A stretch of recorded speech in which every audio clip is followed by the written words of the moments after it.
هەرێمی کوردستانەکەوێتی کوێی وزەی جیهانیەوە. هەرێمی کوردستان چەندە دەوڵەمەندە بە سامانی سروشتی و ئەتوانین ئەمە چی بکەین ئەگەر بە دادپەروەرانە دابەشی بکەین بەسەر خەڵکە و شارە جیاوازەکانە. بابەتە گفتوگۆکەین لەگەڵ زۆر بەڕێز کاگرەبار محەممەد کە بەڕێزیان ماسەریانێ لە کرێبەستی نەوت و گازە. کاگرەبار سڵاو لێ بە زۆر بەخێر هەرێمی کوردستانەکەوێتی کوێی وزەی جیهانی و نەخشەی وزەی جیهانی و زۆر سپاس بۆ میوانداریتان. ڕاستە دوای شۆڕشی پیشە سازی و بە تایبەتی دوای 1950 کە نەوت دۆزرایەوە و نەوت بووە دایم نەمۆی سەرەکی وزەی بەگەرخستنی کارگەکان و گرنگێکی تایبەتی خۆی پیدا کرد و هەر لەو کاتەوە ئینگلیز و ئەمریکا کەوتنە گەڕان لە جیهانە بە دوای وزا و بە تایبەتی بۆ هەرێمی کوردستان لە ساڵی 1970 ئینگلیزەکان هاتوونەتە ئەم ناوچە و ئەمریکەکانی 1990 هاتوون و ئەهمیەتی ئەم ناوچەیان زانیوە کە کاتێک گەڕاونەتەوە وتیانە ئەوەندە وزەیان هەیە لە خاکەکان یێتە دەرەوە مەبەستی لە بابە گوڕگوڕ بووە. جا لە دوای ئەوە کەڵکەڵەی داگیرکردنی من ناوچە لێیانداوە جەنگی جیهانیەکەم هەر لەسەر ئەوە هەڵ ئەگیرسێت و بەوەی ئەوەی کە ئەڵمانەکان لەگەڵ عوسمانیەکانە گرێبەستیان کردو بۆ بەدوا گەڕان بە دوای نەوتا لە کە هێڵی شەمەنەفەری بەرلین بەقا لە کە بە کەرکووکات هەیەپەڕێت 20 کیلۆمەتری هەردوو دیوەکەی. ئەوەی لە 1970 بابڵێن لە 1940 جەنگ دەست پێکا و لە 1970 کۆتایی بە عوسمانیەت و ئیتر ئینگلیز ئەم ناوچە داگیرەکەەوە هەرێمی کوردستان ویلایەتی مووسڵ ئەهمیێتێکی زۆر تایبەتیە بێ و لە 1925 خراوە سەر عێراق لە بەرامبەر 75 ساڵ امتیازی باڵێن نەوتی کەرکووکە و شانزەی یەک کە دوێنێ ئەکات بەداخەوەنەوە و 8 ساڵ تێپەڕێ بەسەر ڕۆژێکی ڕەشە لە مێژووی گەلی کووردا کە سامانی وزە نەوت بۆ هەموو گەلان بەشێک بۆ لە خۆشی بەڵام بۆ ئێمە ساڵی ڕابردوو بەشێک بۆ لە نەکبەتی و نەهامەتی و کارەسات و مێنەتی بۆیە لە 1925 بە فەرمی تاکو ئێستاش ئێمە بەردەوام لە ناو مشکیلە و مەعاناتی وزاین و ئەو هەموو جنگی لە عێراق ڕوویداوە ئەو هەموو کارەساتی ڕوویداوە هەر هەمووی بەشێک بۆ لە وزە ینی هۆکارەکەی لە پشتەوە وزە بوو. هەرێمی کوردستان وەکو بەشێک لە عێراق خاوەنی 45 ملیار بەرمیل یەدەکی نەوتی زانراوە جگە لە نازانراوە منتیقەی پێنجوێن و شارباژێر و ڕانیە ئەوانەش هێشتا پشکنینی بۆ نەکراوە کە بزان یەدەکیەکەی چەنە 5.7 تریلیۆن سێجا غازیشمانەیە کە ئەهمیێتێکی زۆر گرنگی هەیە بۆ ئایندە و کەواتە ئێمە ئەم احتیاتە گەورەی لە هەم لە غاز و هەم لە نەوتەمانە وای کردووە سرنجی سلهێزەکان و وڵاتانی پیشەسازی بە خۆی ڕاکێشەوە دەبینین بەردەوام سیراع هەیەوە لە ئێستادا ینی ئەگەر لە ڕابردوو چەک و ئەسیحە کارتێک لاکەرەوەی کێشەکان بێ ئێستا دەبینین وزە هەر دەبینین لە ئاسی جیهان شەڕی ئۆکراین لە پشتەوە ئەکلایکردنەوەی وزەی هەژمونی رووسیا بەسەر ئەوروپا دەبینین لە نێوان هەرێمی کوردستان و عێراق بەغا ملمانەیە لەسەر وزە لەناو خۆمانە لە هەرێمی کوردستانیش هەردوو هێزە سەرەکیەکە کارتی وزە لایەک بەکاری دێنێ بۆی لاکەی تری پێ ئیرادە بشکێنێ بۆیە کە وزە هەم داینەمۆی سەرەکی بەگەڕخسیم شەسازیە هەم کارتێکی سیاسی سەربازی ئاسایشیشە بۆی هەرێمی کوردستان باڵێن ناوچەیەکی گرنگە لە جیهاندا وکو باسم کرد ئەو یەدەکە 45 ملیاری ئەو 5.7 تریلیۆن مەتر سێجا غازە وای کردووە ئەهمیێتێکی زۆر زۆر گەورەی هەبێ چل لە ڕوانگەی زلهێزەکانەوە چل لە ڕوانگەی عێراقەوە لەناو خۆشمانە بۆتە کارتێکی بەقووەتەوە وای کردووە هەرێمی کوردستان پێگەیەکی جیۆپۆلیتیکی بەهێزیە بێت و هەر دەبینین ئەوتانێ لە دوایینەوە توێکەوە بەردەوام ینی پارێزگایی لەم ناوچە ئەکرێ و جمنا و داگیرکەرانی کوردستان دەیانەوێت ئەم ئەزمونە تێک دێن بەڵام با بڵێن ڕۆژئاوا ئەمریکا و بەریتانیا بە تایبەتی ینی بەردەوام پشتگیری لەم ناوچەکەن بۆچی لەبەر ئەوەی کە عەرەب کە خاوەنی وزەیەکی زۆرن چەندین جار هەوڵی ئەوان داوە کە گەمارۆ بەسەر ئەو وڵاتانە بە تایبەتی لە شەڕی عەرەب ئیسرائیلە بەسەر ئەمریکا و وڵاتانە بسەپێنن کە یارمەتی ئیسرائیلیاندا بۆیە ئەمە خەمێکە لە دڵیانە هەمیشە ینی بیلەوە کەنەوە کە ئەم وڵاتە عەرەبیانە بە تایبەتی ئۆپێک کە هەمیشە کارتی نەوت بەکارێن دژیان بۆیە هەرێمی کوردستان ئێمە گەلێکین خاوەنی وزەین و پێگەیەکی جوگرافی بەهێزمانەوە گەلێکی هەژمونگەرا و داگیرکەر و هین نین ینی تونڕە و نین تا ئەو کارتە بەکاربیێنی دژی باشە کاگڕێبوار ئەگەر لە ساڵانی ڕابردووە نارەکان یان دوژمنەکان یا و بێگانە بەگشتی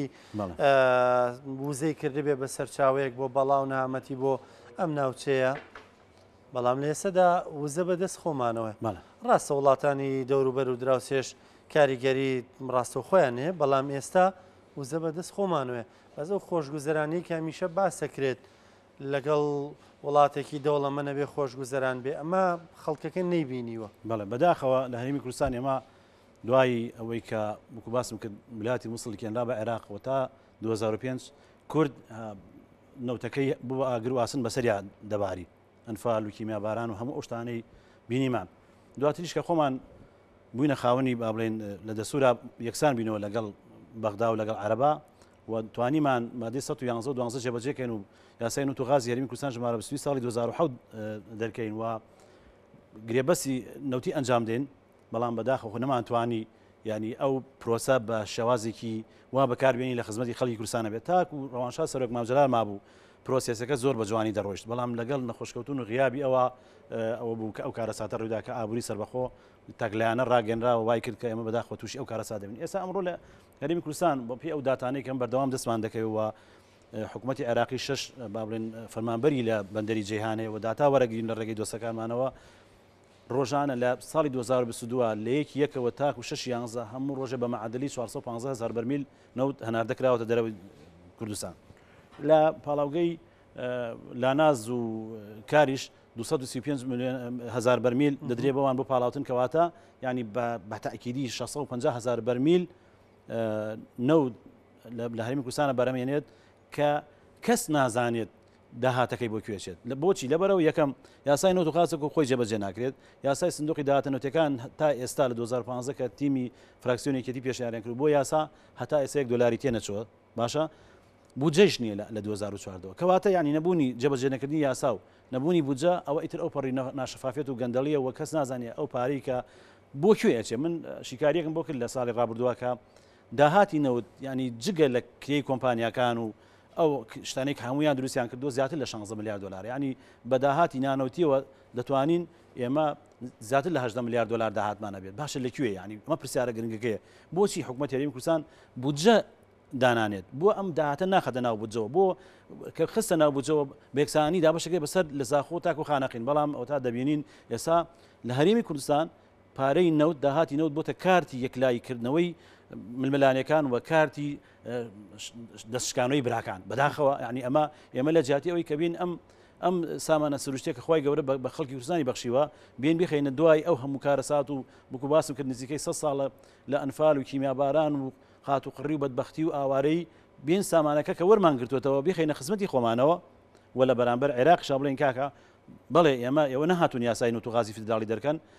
اعتراف بە هاوبەشی ناکەن بەڵام ئێمەمان کردووە و ئێمە وەکو هەرێمێک بەشێکین لە عێراق و لە سا هەفتەی بوو جەمانەکەوێت ئەو تا نەوتەکەمان فرۆشتەوە فەرمونون وەرن تاقیقیتیا بکەن ئەوە ڕێژەی ڕۆژانەمانە کاناردەیەکەین ئەوە داهاتەکەیەتی ئەوە یاسای بوو جەمانە فەرمونون مەقاسی بکەن ئەمان کەوێ بمان دەنێ ناشمانکەوێ ینی لێشی زا ئەتان دێنەوە بەڵام بەداخەوە ناشەفافێت و گەندەڵی و بە هەدەردان و بەکارهێنانی وەکو کاتێکی سیاسی و سەربازی و ئاسایشی وای کردو کە ئێسێمە لە دۆخەکەین کەسی هیچ کەسێک خۆزگەی پێ ناخوازێەوە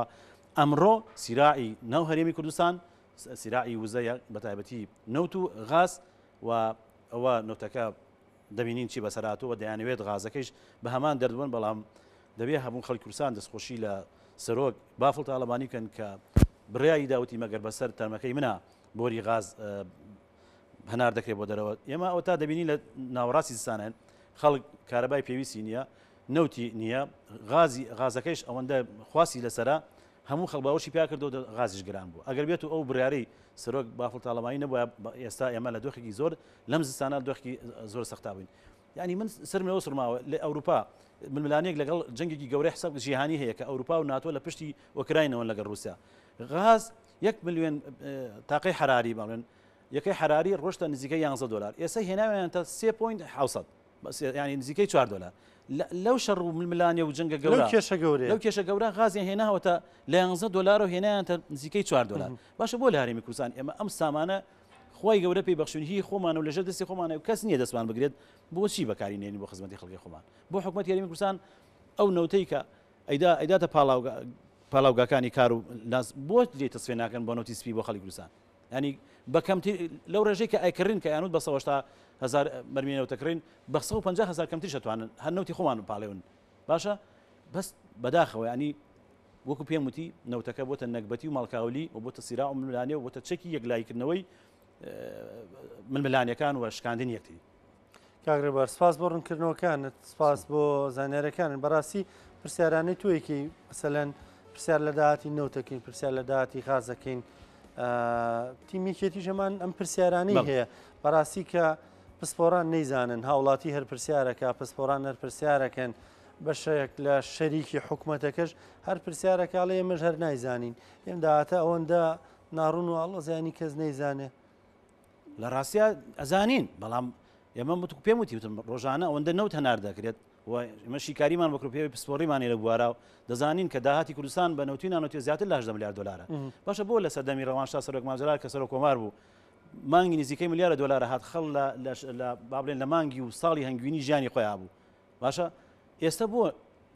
زیاتر لە 10 میلیارد دلار داهات هەیە و خەڵک لە بەدبەختی و مەئەساتاژی ئەمە پرسیارەکە ئەوەیە کە چینێگەتە دەوڵەمەندە بن و زۆری نەکرد بەرەوە هەژار بوونە ڕۆن ئەوەی کە قیادەی وەزعەکەیەکە ئەوەی کە بڕیاری بەدەستە دەیەوێت خەڵکی کوردستان برسیکە هیلاکیکە ماندووی کات وای لێکا بی لە خۆی نکاتەوە بی لە ژیانی نکاتەوە بی لە مافەکانی نکاتەوە بی لە دیموکراسی نکاتەوە بۆ هەمیشە ملکەس بێت سەرکەس بێت بە دوای